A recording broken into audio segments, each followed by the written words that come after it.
separate. So you still got to keep pumping out what you already got going on. We still need those. Okay, so obviously that wasn't a good plan, or it didn't work out. Okay, abort mission, whatever you want to call it. Get back to the old chips so we can figure that out. Now we have to wait all the way till next year till y'all figure that out.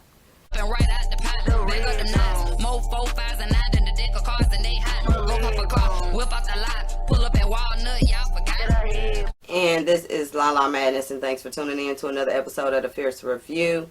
You know where to reach me at on all social media platforms at LaLa Madness. And in this episode, I'm going to actually be talking about, I'm going a little techie with this one, so the chip shortage, okay? The semiconductor chip shortage that is happening abroad.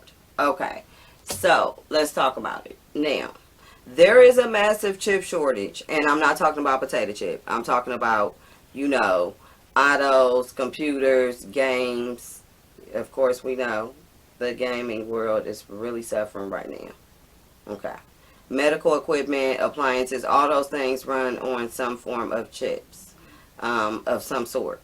So now, Pat Gelsinger, the CEO of Intel, we all know Intel, they're big on chips. Okay, that is what they do.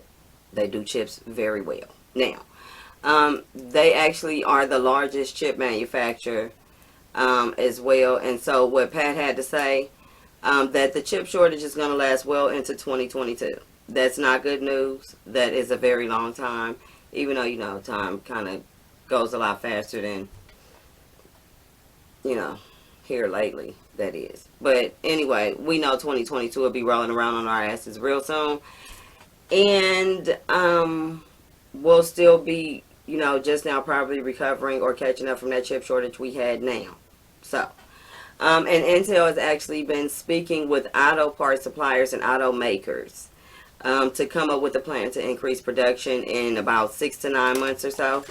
Oh, okay. So, they're trying to at least break down the time or get it as, you know, I mean, even though it's still 6 to 9 months, it's going to be next year. Anyway, it's going to be 2022. But he said well in. So they're trying to get increase the productions in 6 to 9 months for this issue. Okay, so the cost of used cars as well have actually increased due to the demand, which is directly affecting new vehicle production. So being they don't have all the chips that's needed, okay, in order to make new cars, the cost people are having to buy used cars. Okay, now that means the price of those goes up. You know, supply and demand. You know, we need cars. We can't get new ones. Therefore, they'll sell us some old ones at a higher price. All right, got that. Now, GM and Ford actually have halted production as well as several North American factories due to the shortage of chips. So the GM Mexico plant actually is going to stay open. So that'll remain open for a little bit. They did say that they were kind of shutting it down, but they did come and announce later on that they were going to be reopening that. Or it's going to remain open because they do need that production there. They're not trying to shut everything down totally, but due to this situation, you know, you can't make chips, or chips is an issue, then, you know.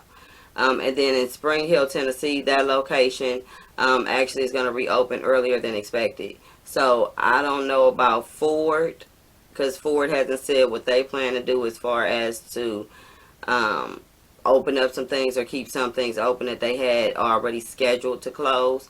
But GM did make some arrangements and adjustments and try to keep a couple locations open. So Ford, I'm going to need you to get on board to figure out what we're going to do. But I mean, if y'all don't have no chips, y'all don't have no chips. You might need to holler at GM because apparently they have a few chips to stay open a little bit longer. I'm just saying, work it out. Now, manufacturers also, one of the issues that they are placing chip orders with multiple companies. And then that is going to actually complicate things, because the thing is, if you go and placing a big order over here and a big order over here, and then you wait to see which one come through, that's kind of clogging up the system, so to speak. So companies are kind of trying to figure out how to get around that, but I mean, they want to have a backup, because being backed up and having extra chips laying around, it doesn't seem to be happening right now. So in that case, they're trying to figure that out, and it doesn't seem to be working out by ordering a bunch of chips from multiple places right now anyway. And so The issue actually comes from makers focusing more on making more advanced chips for things that are coming out that have not been released yet, as far as future products goes. And so they're not really producing as many of the less advanced chips, even though those less advanced items are still in use. Why would you think we don't need to still use those? I mean, some people got shit still from the 90s and early 2000s that they still using that require chips. So continue to make them. I mean, and still focus on like the stuff that y'all working on the lab on, trying to figure out what to create. That's separate funds. That's separate. So you still got to keep pumping out what you already got going on. We still need those. Okay, so obviously that wasn't a good plan, or it didn't work out. Okay, abort mission, whatever you want to call it. Get back to the old chips so we can figure that out. Now we have to wait all the way till next year till y'all figure that out. I'm just saying. So, and then China and also American issues with tariffs and items being able to be shipped as far as import and export goes is really causing an issue, because we know what's going on with that little Donald Trump issue with them tariffs. So at the end of the day, that's causing a lot of issues. A lot of things come from overseas, as far as Japan, China, things of that nature. So that is actually a big issue, especially with electronics, which chips are electronics. So I'm going to need y'all to work that out so we can get those going again. What they plan as far as a solution, is that the solution is Biden is saying that he's going to jump and put $50 billion, into the car maker industry to increase the U.S. production. So you can put, that's basically to save their ass. That's a bailout. They already have one of those, so I don't know if they really need another one. I mean, obviously, if they selling the old ass cars, like I just mentioned, the used cars, for more money, which that would obviously come from the person that you're buying it from or the dealership there, you might want to negotiate that. But if that's what's happening, then pumping $50 billion into the car maker industry is going to save them from collapsing if people are not able to purchase those cars, which sound like a PPP loan to me. I ain't the one to gossip. That's on, whatever. I'm just saying it sounds like you're trying to save them instead of pumping production in so that they can figure out what's going on with these damn chips. To increase the U.S. production, to make more chips, I mean, I get that, but we need to fuck the car maker industry. The car makers are not the ones making the chips. Put that money in wherever the hell the chips need to be mass produced. If you need to get everybody in one spot, I don't know what you need to do. I know that at the end of the day, putting $50 billion in the car maker industry, it sounds like a bailout or PPP loan to keep them thriving while things are kind of shaky, instead of putting that money into the U.S. production of them damn chips. Let's do that. Now, they also plan to increase the manufacturing in the U.S. from 12 to 30% of the world's semiconductors. So being that we're purchasing, like I mentioned, a lot of our semiconductor chips from overseas, then they want to increase the manufacturing from us making them here in the United States, which then we have a less dependency there on having to obtain them from internationally. However, that's where I see, yeah. So if you put $50 billion there to make the, in the semiconductor arena, then I think that will be good. That's why I meant you need to put the money there. We're not worried about why Ford and nobody could make no cars last month. They couldn't make them because of the chips. I get that. But then at the end of the day, make more chips so that they can make some cars. Boom. Okay, so increase the semiconductor things here, or activity and productivity here, which is good. Sounds like a plan.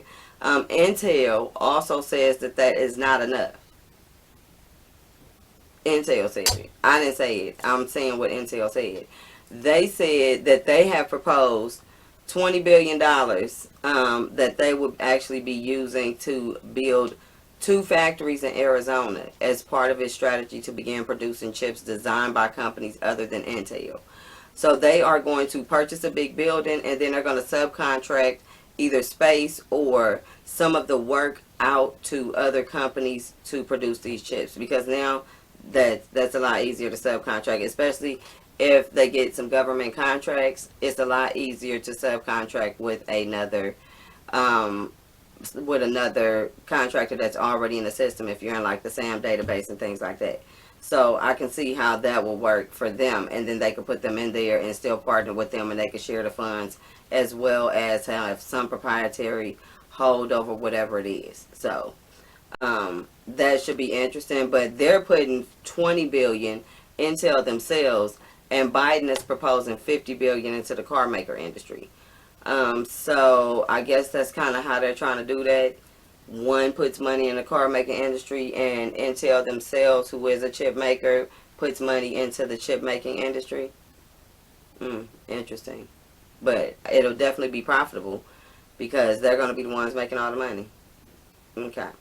So, according to the Washington Post, too, the U.S. semiconductor industry argues that the federal government needs to provide more subsidies to compete with Asian nations, which is offered chip makers large financial incentives to build manufacturing capacity. Okay. So, this is where that comes in at. Okay. They need to provide more subsidiaries to compete with the Asian nations. That is actually what Intel has proposed that they would do themselves. Okay, because we have to make chips now. They're offering large financial incentives, like I mentioned, Intel was going to be doing as well in order to build more manufacturing capacity and build up more chips. So at the end of the day, it's going to be profitable for everybody, and they're going to give tax write-offs and blah blah blah, and probably have a lot more available contracts and funding for that type of thing. So all of the low tech people out there, start making them chips, because it's going to be some change. Okay. And then SHIH is a Harvard professor. They said subsidiaries can be wasteful, though, and noted that some of the world's biggest chip manufacturers, including Taiwan's TSMC and then South Korea's Samsung, actually have spent billions of their own money over many years on manufacturing capacity. So what they're saying is that they're going to spend a lot more money on paying for the staff, the building, and running all the tests that's needed than they are going to make a profit. Or that it's going to cost them, because they spend billions. Of course, they made billions too. You just got to kind of weigh those billions that you're spending with the billions that you're making, and also the time frame that it takes to bring those billions back in. So at the end of the day, they spent a lot of it, but you know, you have to study and do things. But then if you already have the formula for new chips, rather, if you already have the formula and everything down for current chips, just continue to manufacture what you already have as well. But nobody told y'all to go and focus right now on other chips and then make that be the full. You can't take 100 employees and you only got 105 and tell them to make new chips. Not when you have only 5 people working on making the old chips, which you obviously have a demand for, because that shit is already out in millions of households. Think about it. I'm just saying. Anywho, try to be ahead of the curve and then got behind it a little bit. Okay. And I don't know how the whole industry did that at the same time. I mean, that's not the only chip maker. There's multiple chip makers. But Intel seems to be at least trying to provide a solution to the issue. Whether it's going to be wasteful or not to kind of build those factories. They have to be built. There's going to be funds available for them. You know, Biden wants to put the money into the car industry. So somebody got to do something about these chips. Good job, Intel. Thanks. Anywho, now, as far as what I do know, now I did speak with a couple people to find out kind of what's really going on in the tech world as far as these chips go. Okay. Of course, you know, I do all my little research and all that, but then it's nothing like speaking with somebody that really is going through it. Okay. So I did have an issue too myself personally, but y'all can't speak on that or attest to it rather. I had an Epson printer that I paid maybe $100 and some for a year ago. I decided, 2 years ago, because it's one of those like Office, the good kind. And then I said, okay, you know, next thing you know, I go and I said, well, it started acting funny. So, you know, I have a warranty, but of course, I just go buy another one. Who want to wait on the printer to come back in and blah, blah, blah. So I go and go to buy another one, and now the same printer is like $400. I didn't think of it at the time. I'm just like, oh damn, that just went up like that. I must have got like the exclusive sale or something. Wasn't thinking about these chips here. So, of course, there's chips involved in that, and then here I am too, realizing it. So what I did was like, hell no, and I went ahead and just did what I need to do to the new one, to the old one, and took care of that, and was done with that. Like, why I spent $400 on a damn printer when I could just fix a simple solution. Anywho, now, there is also a shortage of GPUs, which is graphics processing units, okay, or graphics cards, graphic cards, and then CPUs as well, which is core processing units. There's a shortage of all of those as well.